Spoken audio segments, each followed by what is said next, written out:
Last time on Dragon Ball Z, that fella son Gohan finally woke up. After seeing the Cell Juniors absolutely beating the rings out of everybody he's ever known and loved, young son Gohan reached the height of his despair, devastated at seeing those he loved on the brink of death and hating himself for being powerless to do anything about it despite all the so-called potential he was supposed to have. Just as it seemed Cell had finally won the day, Hercule Satan threw a Hail Mary in the form of Android 16's head, whom took a moment to give that young warrior some words of wisdom from a fellow pacifist and bird enjoyer. It's not evil to protect those you care about, young blood. Some people just can't be reasoned with through words alone, little homie. And the only way to sit them down is to do it yourself. But Hasselhoff's mentoring session was caught short when Perfect Green, on his Karen timing and absolutely hell-bent on destroying any semblance of happiness in Gohan's life, curb stomped the robot American History X style right in front of the boy's face. The sadistic display of unnecessary cruelty, coupled with the android's final words and the sheer hopelessness of the situation, gave rise to a new power within Gohan and the Beast awakened, sending a shockwave across the battlefield that every fighter present had no choice but to acknowledge. For a quick second, let me just give some love to the transformation scene, y'all. Every time I go to it, it still gets to me. Seeing the homie thinking about Pidgeotos while he processes his trauma, then the all-encompassing darkness that's suddenly pierced by a red flash signifying the emotional trigger that's been set off in Gohan, the seizure bait flash of lights as he screams his lungs out, it's all just pure cinema. But my favorite part of the reactions from everyone on the battlefield, especially Goku. Trunks looks over and is completely dumbfounded, wondering what the hell kind of nuke just went off.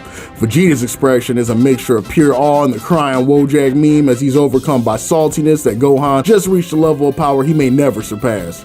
And then you got this man Goku, waist deep in injuries from getting the life kicked out of him from these ghetto ass Cell Juniors, and all he does is smile like I told you so, watch my little man cook. Tell me why immediately post transformation this young bull Gohan just waltzes up to Cell and straight debows the bag of perks out of his hand. Full eye contact, no words said. I'm telling you, if you listen close as Gohan flies off, you hear him saying, "Man, that's what I thought, little ass boy," as he passes the bag over to Trunks and commands him to distribute the revives.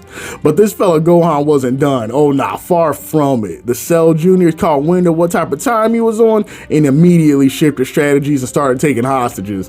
TBH, I ain't even mad. These little gremlins knew that they were outclassed and decided that if we can't beat them straight up, then we move into war crimes. It is what it is. But it didn't even matter, bro. One of these little juniors yoked up Krillin by the collar and put his dirty ass Freddy Krueger fingernails to his jugular on some "don't move any closer, I promise I'll do it" type energy.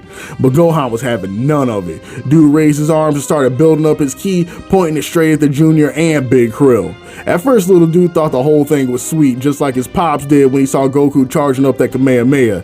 But as the seconds continued on and Gohan's hand was still up, Buddy realized that this little asshole really might be willing to smoke me and Baldy, and put Krill down with the quickness to escape the blast radius. I like this moment as it's a cool little nod to the increased ruthlessness present in Gohan during the transformation. And while it's true that 99% likely that Gohan would never nuke Big Krill just to take out a Cell Junior, the fact that there's even a 1% piece of doubt about it shows just how much dog has been activated compared to the Gohan that the viewer's used to. And what this little fella does to the Cell Juniors is illegal in at least 45 different states and 2 major countries, man. Now don't get me wrong, they got done absolutely crazy in the broadcast version too, but I was so shocked at how much worse the Juniors got done in the manga, bro. This man's son Gohan really summoned his inner Kenshiro from Fist of the North Star and was literally exploding these fellows on impact. I'm talking off rip in the manga. The first thing Gohan does to one of the Cell Juniors is slap one in the face just for making eye contact with him, and the dude's whole dome just explodes like a gusher. He had his whole squad looking at him crazy after that one too. Even Cell saw and was like, "Damn, little bro, that was a little out of pocket. I'm not gonna hold you." But he wasn't even close to done, and what came next was a Omae wa Mo Shinderu montage of Cell Juniors getting exploded left and right while son Gohan is covered in viscera looking like the perpetrator in Texas Chainsaw Massacre. It got so bad at one point one of the Juniors literally started sweating and tried to run away. Gohan's UAV was all the way online, and the minute he sniffed that out, he ran over and swiped Buddy so hard it ripped off his entire torso. Bro, do you know how hard someone would have to get hit just to get absolutely erased like that? Unbelievable. But after seeing this absolutely cursed display of Gohan demon time, Cell decided that the pressure cooker had stewed long enough and now it was time to feast. Cell stanced up and decided to get serious for the first time in the entire tournament, charging his ki to max power and leaving everyone on the sideline in shambles that he still had so much power left in reserve.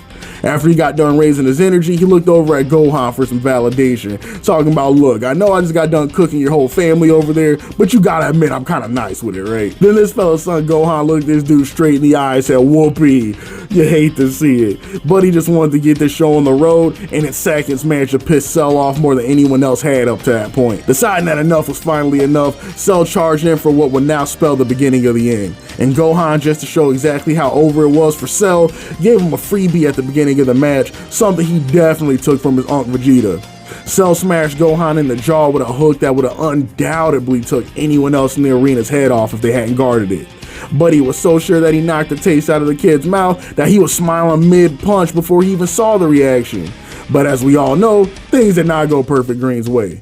His full power hook couldn't even knock the young man off balance, and seeing the child face tank one of his full power duffs like that had the android livid. So he cocked his fist back for another why before he was met with a liver blow that connected so hard dude couldn't even pretend that it didn't hurt, and immediately began holding his little tum-tum. Then Gohan followed this up with another meter burn combo, hitting Cell with that quarter circle back heavy, knocking his chin with a super dragon flight that took a good quarter of his health bar off rip.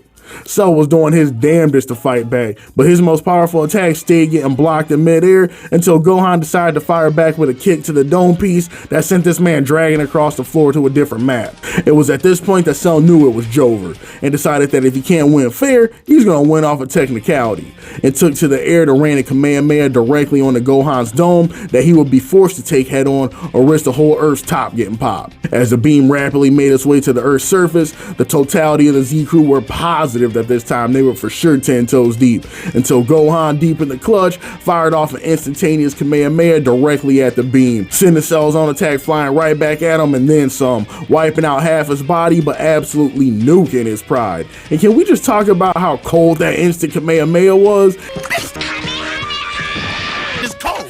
Seeing Gohan staring directly at the attack, standing completely on business, and raising his arms to fire off a beam of that magnitude with no key charge, by the way. If you didn't know Buddy was different before, well now you definitely do. But homies at home, you already know that the arc wouldn't be complete without one last bag fumble, and oh boy is Gohan more than happy to deliver it to us. Seeing the weakened and mentally defeated Cell, Goku urges his son forward, telling him that now is the time to finish the job because there won't be a better moment. Gohan just sits there for a moment, then looks over at his pops with zero irony and is like, bro, what you mean finish him? After that working he gave us, sorry pops, I'm not finished putting these size 9 grocery bag of levers through his pee hole quite yet. Hearing this, all son Goku could do was look down defeated, because he knew that his son, just like him when he had his own first breakthrough of real power and had the villain in his hands, was lost in the sauce, and that a bag fumble of unfathomable proportions was inbound. But he couldn't even be mad, because he knew exactly how those Saiyan genetics be cooking up your prefrontal lobes and had to just accept that the game was game and it was time for plan B. Before we start heading into endgame, Steph, can we just please take a moment to pour one out for all the bag fumbles in this arc in honor of son Gohan's most recent activities? And bag fumbles, for my purposes here, means decisions that could have ended the arc early or led to a guaranteed win that were never utilized either out of deliberate decision making or gross negligence. Let's just see if we can start from the top, and if I miss any, Steph, please feel free to throw them in. 1. Future Trunks not giving the Z-Fighters a description of the androids from his future. 2. The Z-Fighters not just murking and the androids per Bulma's plan from the very beginning. 3. Goku not taking his AIDS medicine before his coma. 4. Piccolo not murking Jiro before activating the Olsen twins in Hasselhoff. 5. Piccolo once again being the strongest man in the plot for a whole 10 seconds before falling for the hood classic from Imperfect Cell and not finishing him off. 6. Vegeta refusing to fully collaborate with Trunks in the time chamber, seeing him as competition rather than support. 7. Goku refusing telling Gohan the game plan during their training. 8. Vegeta getting ripped up by Cell, allowing him to achieve perfection. 9. Big Krill trashing the remote for some robusty. 10. Cell starting to sell games at all instead of just nuking the planet right thing. 11. Bulma and Dr. Briefs removing 16's bomb without telling him. 12. Goku not understanding his son and setting him up for the beating of a lifetime. 13. Goku giving Earth's Destroyer a full heal, and 14. Son Gohan getting lost in the sauce of his Saiyan genetics and throwing away a guaranteed dub. Seth the editor here, just to add number 15, 18 did not run away from Cell, despite being told to multiple times by 16. Number 16, Vegeta actively stopped Trunks from saving 18. And number 17, if Mr. Satan didn't try to give the Z Fighters a chance to fight Cell, he could have ended the arc with a single dynamite mess him up punch.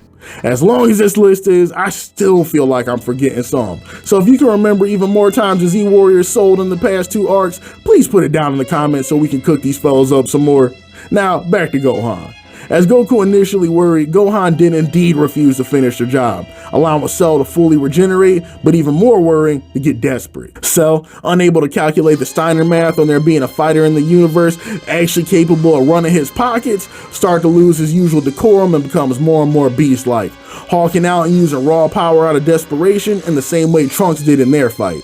As expected though, the desperate play proves ineffective and Gohan kicks the android so hard in the side of the head, he goes back in time and regurgitates 18. And you already know Big Krill was the first to say something. Buddy was ready to give her mouth to mouth with Cell's amniotic fluid still caught in her lips and everything. Down bad don't even begin to cover it. With Perfect Green now being demoted to Semi-Perfect Green though, Gohan, just like everyone else present, assumed the fight was over. The Z Warriors already started dapping each other up with Cell's like, nah, oh nah, we ain't going out like this, and told the remaining Warriors that while he may be out of ki, he ain't out of options, and immediately started getting on his my 600-pound life energy. Heavy, rotund, just humongous. Completely throwing away all sense of dignity and pride to do what he should have done from the beginning, collect the bag. After the crowd was done fat shaming him, Cell explained to everyone present that unlike good old Hasselhoff, his self-destruction protocol still works absolutely fine. And since it's clear now that a regular fight is no longer going his way, he's decided to nuke himself in the earth just to ensure these assholes don't put a breadstick on the scoreboard. Gohan looks at Buddy and immediately starts stepping forward to handle business. But Cell's like, buddy boy, you might want to be careful with all that, because if you apply too much force to this Pillsbury Doughbot, the explosion is going to come out that much sooner. I can't even stop it now myself. The Z Fighters all start looking around and panicking, wondering what is the play that's going to get them all out this predicament. Gohan drops to his knees, paws, in defeat, recalling his dad's earlier advice about not playing with his food and how this literally did not have to happen one single bit. That's when Goku lets out a huge sigh and realizes he's gotta go do the hero thing again, one last time. Goku lets out a sincere smile, tells his homies that he's got one last idea and that this time is goodbye for real before vanishing. In a flash, he reappears directly in front of his son, standing as a barrier between him and Cell. Goku looks back at his boy, smiles, and tells him he's proud. Don't worry about getting lost in the sauce, little homie. It's the same thing. We all got fumbled the bag at least once, or every time if you're Vegeta. You did your thing out here, little guy. Be good out here and tell your mom sorry she's a single mom, but if she applies for Social Security, she might be able to get a check. And in the next moment, both Goku and the time bomb that was Cell were gone without a trace. While the Z Warriors were working to process what just happened, back on King Kai's planet, he's having undoubtedly the worst day of his afterlife. Man was just chilling in his yard, minding his own business, when out of nowhere, Goku and a gigantic screaming bug man just appear on his front door. Faintly, all Kai catches is a smiling Goku telling him, sorry bud, couldn't think of anywhere else, before a momentary flash of light leads to a massive planet annihilating explosion that completely inconvenienced whatever plans that man made that day. Bro, can you imagine, like, you're just chilling at home when a friend of yours whom you've helped numerous times in the past just arrives in your house uninvited with a tactical nuke and kills you, your pets, and all your worldly possessions? Bro, if I'm Kai, I don't even want to hear the name Goku anymore. This bozo better never ask me for another favor again on Kami. And just like that, y'all, the Earth was saved, but the price was higher than anyone still back on Earth was ready to pay. In short time, the realization of what just occurred begins to hit after Piccolo mentions that Son Goku's energy is completely gone. There's no trace of it left on Earth. A devastated Gohan lets out a sharp cry that embodies what everyone was feeling in the moment. Well, everyone but Vegeta maybe, because Buddy Moore had a look on his face of pure shock and still trying to register what all exactly happened more than anything. And honestly, I find it pretty damn relatable. Krill comes over to console Gohan, who is actively beating himself up for not listening to his dad sooner. Krill speaks up and is like, look kid, from one bag fumbler to another, we all sell sometimes. We're just lucky you're strong as you are, because if you hadn't woken up and gotten active, we wouldn't even be having this convo right now. So how about this, champ? You stand up, I'ma go grab my girl, we can all go hit a pack at Roshi's while we figure this out. You earned it, sport. Back in the other world, Goku's trying to rough up King Kai while they float their asses back on Snake Way thanks to the Saiyan surprise visit. King Kai is livid.